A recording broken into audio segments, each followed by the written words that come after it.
તો અમદાવાદ રાષ્ટ્રીય સ્વયંસેવક સંઘ મનાવશે શતાબ્દી વર્ષ। વિજયાદશમી 2025થી 26 સુધી મનાવશે શતાબ્દી વર્ષ। દેશભરમાં વિવિધ કાર્યક્રમોની આરએસએસે જાહેરાત કરી છે। સંઘની કામગીરી લોકો સુધી પહોંચાડવા અને મત જાણવાનો પ્રયાસ થઈ રહ્યો છે। સંઘ ચાલક ડોક્ટર જયંતી ભાડસિયાએ કાર્યક્રમની જાહેરાત કરી છે। સંઘ દ્વારા 672 સ્થળો પર કાર્યક્રમનું આયોજન કરવામાં આવ્યું છે। મહત્વનું છે કે શતાબ્દી વર્ષ દરમિયાન ગુજરાતમાં યોજાનારા કાર્યક્રમોની જાહેરાત થઈ છે, જેમાં 1.65 લાખ સ્વયંસેવક જોડાશે। 90 લાખ ઘરોને સંપર્ક કરવા 2 લાખથી પણ વધુ કાર્યક્રમોને કામે લગાવશે। તો 18,000 ગામડાઓમાં 23 દિવસમાં કલર કરવાનો ટાર્ગેટ અપાયો છે। સંઘની શાખાઓ વધારવા માટે વસ્તી મંડળ સ્તર, તાલુકા નગર સ્તર અને જિલ્લા સ્તર મુજબ બેઠક સંમેલન યોજાશે, જેમાં સ્થાનિકોને ભાગ લેવા માટે પ્રેરિત કરવામાં આવશે। રાજ્યમાં હાલ સંઘની 2421 શાખા છે, જેમાં 1247 વિદ્યાર્થી શાખા જ્યારે 1172 વ્યવસાયિક શાખા છે। સંઘ સ્વદેશી વસ્તુઓ માટે લોકોને પ્રેરિત કરશે।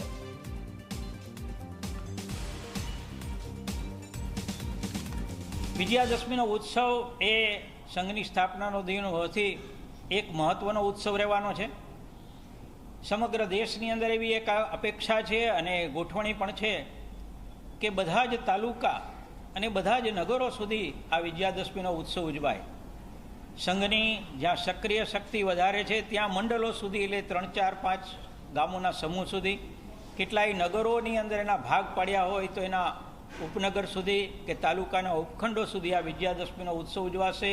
સંઘના સ્વયંસેવકોનું પૂર્ણ ગણવેશમાં સંચાલન થશે અને આ વિજયાદશમીના ઉત્સવની અંદર અનેક મહાનુભાવો અતિથિ તરીકે ઉપસ્થિત રહેશે।